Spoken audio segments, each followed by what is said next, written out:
Muchos son los milagros que Dios obra y hemos leído y escuchamos testimonios, pero cuando esos milagros suceden en nuestra propia vida, sentimos que el Dios en el que creemos es grande y maravilloso.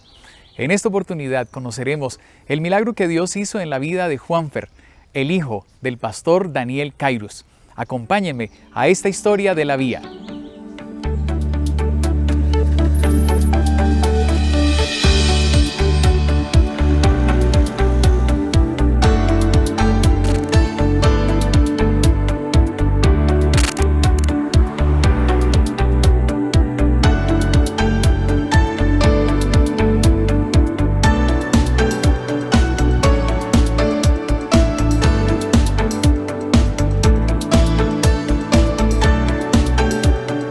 Historias de la Vía.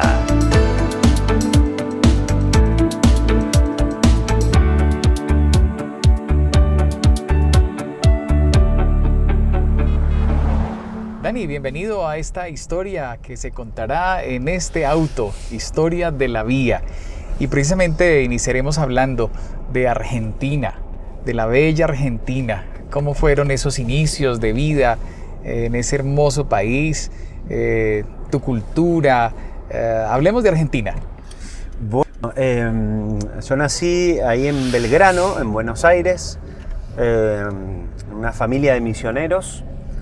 Mi papá es pastor de la iglesia y bueno, por cosas de la vida realmente él nació en Argentina, porque mis abuelos, mi abuelo paterno es uruguayo en realidad, y bueno, su familia viene en realidad de Italia también, ¿no? Así que es justo mi abuelo siendo misionero, pastor también, cruzaron Argentina y él nace ahí, y bueno, él decide después por cuestiones de la vida, que puedo contar después, cómo queda en Argentina, ¿no? Y cómo conoce a mi mamá, que es chilena, así que tengo una mezcla interesante, pero sí, nosotros nacimos ahí en Buenos Aires, tengo un hermano mellizo y un hermano mayor, ¿no? Así que nos criamos todos ahí en Buenos Aires, en Argentina, ¿no? Pero Dani, ¿cómo es eso que es una familia ministerial?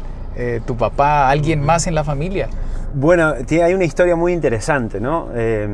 La historia dice, a través de un libro incluso que existe, que se llama Elías y las 12 tribus, que Elías era un niño de unos 9 años, vivía en Italia, junto con su hermano de 14 y sus padres, y bueno, estaban en un momento muy difícil porque su hermana había muerto, y ellos habían decidido, bueno, escuchar a una mensajera que venía de Estados Unidos a tener conversaciones, charlas, conferencias con los valdenses, ¿no? Mi familia es valdense, descendiente de los valdenses. Entonces fue Elena de White ahí quien tuvo conferencias, y mi tatarabuelo decidió ir junto con sus hijos. Ahí estaba mi tatarabuelo Elías, ¿no? Así que de alguna manera él conoce a los 9 años el mensaje adventista siendo valdense, y la historia, al igual que muchos, llevó a que dejen sus países de origen y salga de Italia a venir a Uruguay, ¿no? En Uruguay, obviamente, ellos escucharon sobre el adventismo, pero siguieron siendo valdenses. Pero fue recién en Uruguay donde vieron así una publicación, en ese momento era el Atalaya, lo que se llama Vida Feliz o Prioridades, y entonces ahí les llamó la atención que hablaba de temas similares a lo que había escuchado cuando tenía 9 años a través de los labios de Elena de White, ¿no? Así que ahí mi tatarabuelo, que tuvo 12 hijos, escribe una carta a la misión, muy naciente ahí en Uruguay, le responden, van, los bautizan, y ahí empieza una historia muy larga, ¿no? de misioneros dentro de la iglesia, ¿no? O sea que mi tatarabuelo fue adventista conociendo el mensaje a través de Elena de White, ¿no? Así que de ese tatarabuelo que tuvo 12 hijos, uno es mi bisabuelo que tuvo 7 hijos. De esos 7 hijos ya estaba la Universidad Adventista del Plata, en ese momento el CAP, ¿no? el colegio, pero donde se formaban como teólogos, y mi abuelo y 2 de sus hermanos también se formaron para ser pastores. Así que la familia por el lado Cairus son 25 pastores incluso actualmente, ¿no? Muchos misioneros. O sea, mis 2 abuelos, en realidad del otro lado Pereira, también tienen varias generaciones de adventistas y varios pastores. Así que bueno, por cosas de la misión, mis abuelos se encontraron en Perú, así que la historia es muy extraña, y ahí se conoce mi papá y mi mamá cuando eran muy pequeños, y luego se reencuentran en la Universidad Adventista del Plata. Ahí mi papá terminando teología, mi mamá empezando nutrición o kinesiología, y bueno, él ya estaba terminando y le dijo, vamos a servir a Dios, nos casamos. Y ahí se unieron y ahí comienza nuestra historia. Empieza una nueva etapa. Una nueva etapa. Así que actualmente mi papá está a pocos meses de jubilarse y bueno, mi hermano Cristian sirve en la iglesia en el Centro de Vida Sana, así en Libertador San Martín, al lado de la universidad. Y mi hermano, el mayor, no estudió teología, pero sí trabaja para la iglesia. Él es gerente comercial de Granix, ¿no? La empresa de alimentos que hay en Argentina, ¿no? Dani, así que todos vinculados un poco con la obra. Eso es muy interesante. ¿Tú crees que es claro, por supuesto, esto influyó, son genes que vienen allí de ser misioneros, pero cómo fue cavando eso en tu mente, el proyecto de vida y el deseo también de ser un misionero, siendo tú un niño y escuchando esta historia? Bueno, yo siempre digo que el llamado de Dios fue a los 7 años, ¿no? A los 7 años... Es llamativo lo que voy a decir desde la visión de niño, pero me acuerdo que mi hermano mellizo estaba con una amiguita especial, ¿no? Y yo decía, ay, mi hermano, ¿cómo va a estar con esta chica? Hay tantas cosas por hacer, por Dios, ¿no? Tenía 7 años yo. Y miraba el cielo y hablaba con Dios, y bueno, ahí sentí, fue en una piscina de la Universidad Adventista del Plata, ahí en el sanatorio, donde hablé con Dios y donde sentí que Él me llamaba para ser pastor, ¿no? O sea, lo llevaba en la sangre, pero ahí fue como que dije, quiero esto, ¿no? Y siempre uno pasa momentos en la adolescencia quizá difíciles, donde piensa otras cosas, pero creo que mantenerme en ese foco que tenías de niño fue lo que me ayudó a hoy ser un pastor también, ¿no? Después hubo muchas reconfirmaciones, ¿no? Durante el camino en la adolescencia. Una siempre que cuento también es que uno tiene una imagen cuando es niño de Dios, quizá por los dibujitos animados, no sé, de un Dios canoso, de ojos claros, grande, medio gordo. Obviamente no es la imagen que uno tiene después, ¿no? Pero cuando es niño quizá hasta lo visualiza así. Y había un pastor que tenía esas características en Buenos Aires y estábamos en un congreso de pastores y entonces me acuerdo que entré a un sector y entonces ese pastor estaba sentado así como en una silla, parecía un trono, y me mira a los ojos con esos ojos celestes que tenía el pastor y me dice, tú vas a ser pastor. Y ahí sentí como... Oh. Y eso fue en el Instituto Adventista de Balcarce, donde yo estudié mi bachillerato y secundario, y donde ahí Dios reafirmó en una semana de oración del pastor Espósito el deseo de servir a Dios, ¿no? Él hizo una invitación, los jueves hacían una invitación para los que querían estudiar teología, y yo dije, no me voy a levantar. Ya sabía que el jueves era el día que invitaban a eso, y dije, no me voy a levantar, me da vergüenza, y cuando me di cuenta ya me había parado y ya estaba pasando al frente, y ahí muchos que no sabían todavía se dieron cuenta que sí, mi deseo era servir a Dios a través del pastorado. Amén, amén, Dani. Dios nos llama y ese llamado permanece. Dani, estamos ahora en el laboratorio de capellanía, un lugar lleno de luces, de innovación y creatividad. ¿De qué se trata? Bueno, específicamente de eso, ¿no? De usar los dones, los talentos de los chicos universitarios, ¿no? Muchas veces veíamos que los chicos llegaban con necesidades y la capellanía es atender esas necesidades mayormente espirituales o de ánimo, pero llevarlos a servir a otros, ¿no? Entonces, a través de sus talentos y dones pueden formar parte de un grupo misionero, pueden crear una idea innovadora para ayudar a otros, así que dentro de las actividades de capellanía está este espacio también para eso, ¿no? Dani, veo que tú has trabajado con jóvenes desde los inicios en tu ministerio y Dios te ha puesto ahora en la Universidad Adventista de Colombia trabajando también con jóvenes. ¿Cómo es esa experiencia de trabajar con jóvenes? Bueno, creo que es muy interesante el estar todos los días con ellos, ¿no? En estar en otro país, uno ve también que la juventud más o menos es igual en todos lados, ¿no? Las mismas necesidades y demás. Y el estar con ellos y conocer esta nueva generación, no solo de lo que dicen quizá los libros, sino también lo que escuchamos día a día y lo que acompañamos es una bendición. La verdad que soy súper agradecido de tener esa experiencia, de estar día a día con ellos y poder hablar y creo que lo disfruto mucho. Sé, Dani, también que tu aporte no es solamente en este claustro académico, sino que también de que has podido proyectar tu ministerio con los jóvenes en varias partes del país. ¿Cómo ha sido esa experiencia? Uy, sí, estoy hace un poquito más de un año y he tenido la posibilidad de ir a por lo menos 9 lugares. Mi esposa, que es colombiana, no conoce algunos lugares de Colombia que yo conozco y eso es gracias a esa posibilidad que tiene la universidad y la iglesia de vincularse para poder ayudar, para servir a la iglesia, ¿no? Que en definitiva es lo que hacemos. Así que hemos podido estar en varios eventos de jóvenes, de conquistadores, de tecnología también.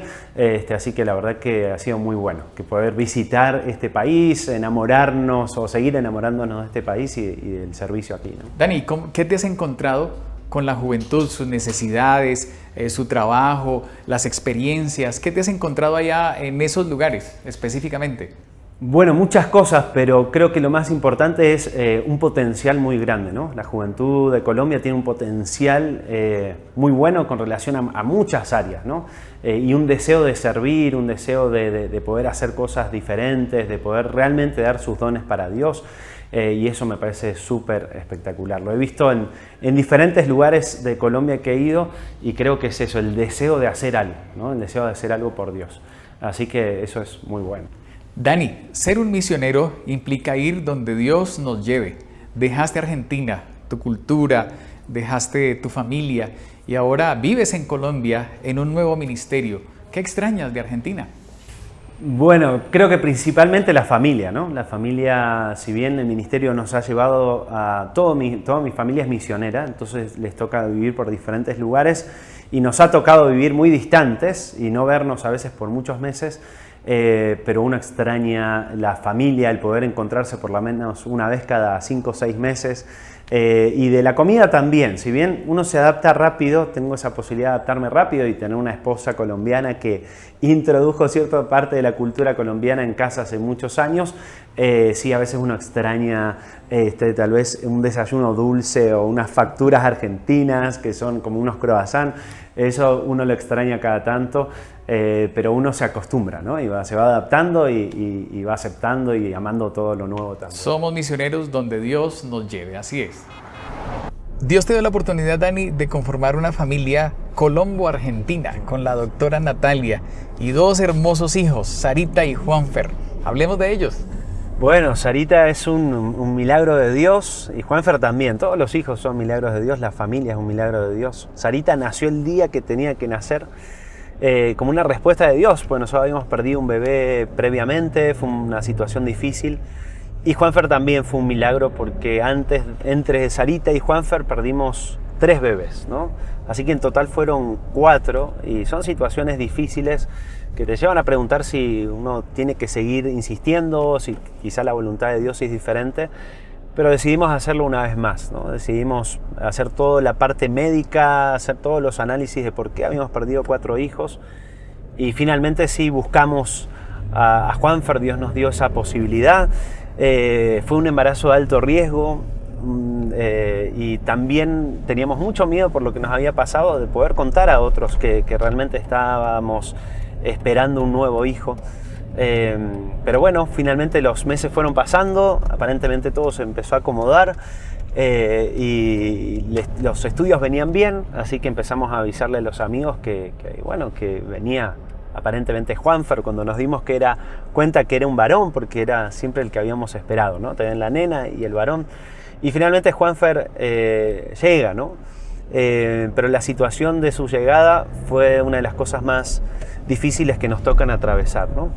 Como familia. Si bien perder 4 hijos en la gestación fue muy difícil, creo que la situación más determinante de nuestra familia y de nuestro matrimonio ha sido la vida de él, ¿no? Él cuando nace, nace deprimido, ¿no? Nace, decimos capaz vulgarmente, muerto, ¿no? Nace azul completamente, lo sacan las enfermeras, las que atendieron así el parto, los médicos, y claro, todos esperan que pueda llorar, pero él no lo hizo, le cortaron el cordón umbilical. Y claro, yo como papá que podía estar en ese momento feliz, ahí filmando todo, y no percibía lo que estaba pasando, ¿no? Después cuando uno mira quizá los videos se da cuenta que las enfermeras estaban muy preocupadas, ¿no? Claro, lo llevan a otro lugar, yo pensé que lo iban a bañar, así que continué la filmación y me di cuenta que no lo estaban bañando, sino reanimando, ¿no? Él había nacido con un virus que había sido de alguna manera compartido por Nati, que habían intentado usar antibióticos pero no habían hecho el efecto que deseaban, ¿no? Ahí empieza para nosotros una batalla espiritual muy fuerte, como hijo de pastor, nieto de pastor, y la historia que conté, uno sabe que Dios siempre está, pero cuando a uno le toca pasar por una situación particular así, ahí es donde las cosas se ponen realmente difíciles, saber si realmente la fe que tenemos es real. Es real o no, ¿no? Así que ahí nos dimos cuenta que él iba a tener que estar ahí en el hospital, que no lo podíamos llevar a casa, no creíamos que era algo serio, pero bueno, el día siguiente fuimos y nos dijeron la verdad que él no está mejorando, tuvieron que inducirlo a un coma. Todo lo que estaban haciendo por él, que era ponerle 3 antibióticos, darle oxígeno, todo al máximo, no estaba haciendo nada. Simplemente nos dijeron, humanamente, científicamente, médicamente hemos hecho todo, solamente queda un milagro, ¿no? Y yo tengo que reconocer que capaz que con mi esposa agradecimos a Dios por haber tenido la posibilidad de verlo, pero creíamos que no era eso todo, ¿no? Sin embargo, cuando nos dijeron no hay nada más para hacer, confiábamos que Dios estaba en el control, sin embargo, creíamos que Él ya había dicho la última palabra, ¿no? Después de despedirnos de las enfermeras, que nos dijeron pueden quedarse si quieren la última noche con Él, y haber pensado ya qué era lo que íbamos a hacer, si lo íbamos a cremar o enterrar, o qué íbamos a hacer, cómo le íbamos a contar a la hermanita, toda esa situación difícil, se acercó una doctora que nosotros habíamos ayudado a tomar buenas decisiones en su vida espiritual, y se acerca y nos dice, no pierdan la confianza, ¿no?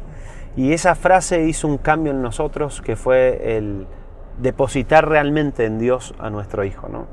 Esa noche fuimos a dormir totalmente tranquilos, habíamos quedado pendientes de la llamada que podíamos recibir, sin embargo esa llamada no vino, así que eso quería decir que él seguía con vida.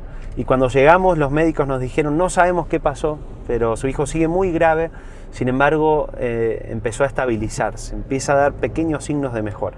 Fueron 15 días de lucha en Neo, 15 días donde nosotros realmente nos encontramos mucho más con Dios, donde empezamos a darnos cuenta de las dificultades que una persona tiene cuando algo tan valioso como el hijo se le está por ir, ¿no? Ese día que él salió de alta fue lo más maravilloso que nos ha pasado, ¿no? Y verlo a él hoy, después de algunos años, feliz, completo, porque después pasaron diferentes circunstancias, que podía quedar ciego, que podía quedar sin movimiento, y verlo tan bien, tan saludable, tan grande, nos llena de bendición y de gratitud a Dios, ¿no? Amén, Dani. Dios hace milagros y bien hechos, no a medias. Así es que Juanfer hoy día es un niño sano. ¿Tú qué le dices a él respecto a ese milagro? Y aunque es un niño muy pequeñito, pero él poco a poco empieza a captar que él es un milagro de Dios y se proyectará para cosas grandes. Tal vez ser un pastor, no lo sé, ser un misionero, que es lo más importante. ¿Cómo es la vida de Juanfer hoy día? Bueno, me pasó los 2 primeros años de su vida que cada vez que lo miraba no lo creía todavía, ¿no?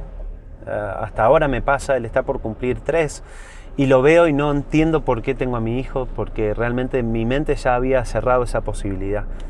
Pero le estoy ya hablando en lo que él pueda entender de que Jesús estuvo con él, que él nació muy enfermito, él me hace puchero, ¿no? Cuando me empieza a contar. Y le digo siempre, Jesús te cuidó y por eso es tan importante la oración. Hace poquito aprendió a orar y fue lo más hermoso que nos pasó en este último tiempo, porque ver a ese niño que nos llevó a tantas personas, porque fueron literalmente miles de personas que se juntaron a orar, ver a ese niño orar fue para mí muy, muy especial, ¿no? Dios tiene sin duda algo preparado muy grande. Mucha gente decía, si ya recién nacido nos hizo orar tanto a tantas personas, cuánto más Dios hará a través de Él, ¿no? Así que no es nuestro, es un regalo de Él y Él hará lo que crea con su Hijo también. Amén. Gloria al Señor. Amén. Dani, me has traído a este lugar porque es significativo para ti. Entiendo que aquí pediste la mano de Nati, la doctora Natalia, pero ¿cómo inició todo este proceso? Desde Argentina, ¿dónde la conociste? ¿Cómo fue? Bueno, mi esposa, desconocida en ese momento, fue a estudiar medicina en la UAP, ahí nos conocimos. Y bueno, a mí me tocaba conocer el país de ella, ¿no? Fue raro casarse o ponerse de novio inicialmente con una colombiana. Entonces, claro, había que conocer un poquito la cultura, ¿no? Así que estuve 2 meses y medio acá, conociendo un poco de Colombia, de forma turística. Y claro, antes de irme tenía que decir, bueno, ¿qué quiere este muchacho con mi hija? Era lo que pensaba seguramente mi suegro. Y fue aquí en este lugar donde los invité a comer. Y ahí donde pedí de manera especial la mano de mi esposa y donde comenzó ahí nuestra historia, o se reafirmó nuestra historia de amor que había comenzado en la Universidad Adventista y que al conocer su cultura, al estar acá en Colombia, confirmamos que queríamos seguir por ese camino. Dani, ¿y tu familia extendida, tus suegros, cómo aceptaron un argentino en la familia colombiana?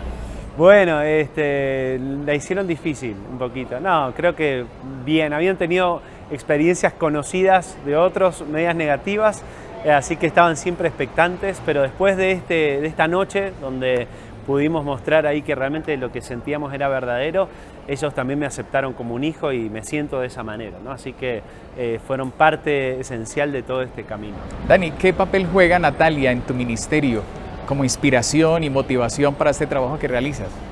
Bueno, creo que el mayor porcentaje, ¿no?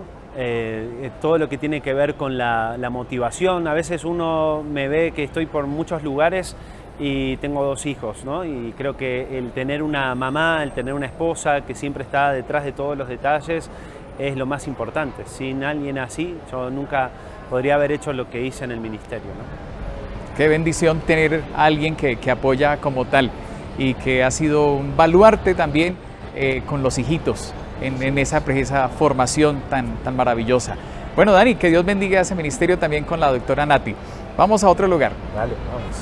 Bueno, Dani, estamos llegando al final de nuestro recorrido y ya se nos acabó esta historia de la vía. ¿Tu ministerio de cuántos años? Bueno, 13 años. 13 años. De esos 13, ¿cuántos han sido rodeados de jóvenes? Todos. Empecé en la capellanía de un colegio, ahí en Buenos Aires. Luego de eso en el distrito, en un distrito con muchos jóvenes. Incluso había un proyecto que era el proyecto Caleb, muy fuerte en Sudamérica, donde en mi distrito tenía más Caleb que en todo el resto de la asociación. Era un distrito muy grande en jóvenes, el distrito de Moreno. Y 2 años después ahí me llevaron de líder de jóvenes de una asociación y de comunicación por 5 años en la Asociación Argentina Central, ¿no? Así que bueno, después tuvimos que priorizar, como contaba, la familia, y ahí pedimos volver al distrito y ahí tuvimos la posibilidad de ir a la Patagonia, estar casi 2 años ahí enfrente de un distrito en la Patagonia Argentina, ¿no? Dani, bueno, eras departamental, estabas en una oficina, trabajabas con jóvenes, con lo que siempre has amado, pero preferiste estar más cerca de tu esposa y de tus hijitos en ese momento. El valor de la familia, hablemos de eso, Dani.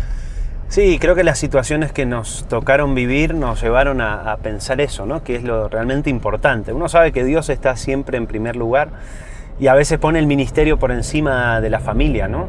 Y sin familia no hay ministerio, ¿no? Entonces, en ese momento donde nos dábamos cuenta que tal vez yo viajaba mucho, que necesitaba a Nati tener un mayor acompañamiento, siendo que ella estaba en otro país diferente al de ella, entonces eso obviamente nos llevó a priorizar la familia y desde ahí tenerlo como algo primordial, ¿no? O sea, como priorizar siempre la familia, que la familia es el ministerio también, ¿no? Es la primera iglesia y eso es lo más importante que aprendimos también. Dani, fue precisamente en ese espacio de priorizar la familia cuando nace Juanfer y cuando ocurrió ese gran e importante milagro. Sí. Dios condujo a esta familia, a la familia Kairus Salazar, para prepararla para ese momento seguramente, ¿no? Sí, yo creo que no se hubiese dado de otra manera, ¿no? Todo fue dirigido por Dios para llegar a un lugar, para estar más tranquilos, para estar más juntos, y fue justo unos mesecitos que nació Juanfer el 20 de enero y el 20 de marzo comenzó la pandemia. Así que esa posibilidad de estar con él todo el tiempo, de ver ese milagro y acompañar ese milagro que Dios ha hecho fue maravilloso. Así que no tengo la menor duda que Dios reorganiza toda nuestra historia, ¿no? Y ahora el estar acá también nos abre una etapa nueva en el ministerio, en la familia, de seguir priorizando las cosas que hemos aprendido a priorizar y seguir trabajando para Dios, ¿no? Dani, seguramente hay muchas familias que hoy que están viendo este programa están escribiendo su propia historia de la vía. ¿Qué les dirías como lección que de ti mismo y en tu familia aprendiste de los milagros que Dios puede hacer? Bueno, creo que lo más importante es confiar plenamente en Dios, ¿no? Siempre recuerdo esa historia allí en Juan capítulo 4 donde le dice Jesús, ve, tu hijo vive. Y él creyó, dice la Biblia, ¿no? El creer antes de ver el milagro creo que es lo más importante. Creo que muchas veces le pedimos demasiadas señales a Dios y la mayor señal es que nosotros vamos a creerle a Él y Él a partir de eso va a hacer las cosas. Así que nuestra familia, nuestro ministerio es una garantía de eso, ¿no? De que Dios nos acompaña aún en los momentos más difíciles porque el camino, la vía que tiene para nosotros es la mejor siempre, ¿no? Así que confiados de que Él seguirá actuando en nuestras vidas de acuerdo a su voluntad, que siempre será la mejor para nosotros. Así es, Dani, así es. Mientras contamos historias de la vía, nuestra fe crece. Y seguramente la historia de Daniel Kairus ha sido de gran bendición para todos los que hemos podido compartir esa linda experiencia y esos grandes milagros. Dani, un fuerte abrazo, que Dios te bendiga, bienvenido una vez más a Colombia y esperamos que ese ministerio siga creciendo para honra y gloria de Dios. Muchas gracias por este hermoso viaje. El colegio donde estudiaba no era el colegio adventista, porque no había colegio adventista en esa ciudad. Así que yo era un peligro realmente. Dios ha hecho milagros conmigo. Pero mi familia fue muy importante para esto. Mi familia era una familia de un estilo de vida especial. Mi madre fue protagonista y ha llevado la bandera de la reforma pro salud en mi país. Ella llegó a tener 3 restaurantes vegetarianos. Entonces, el deporte y la alimentación son 2 elementos.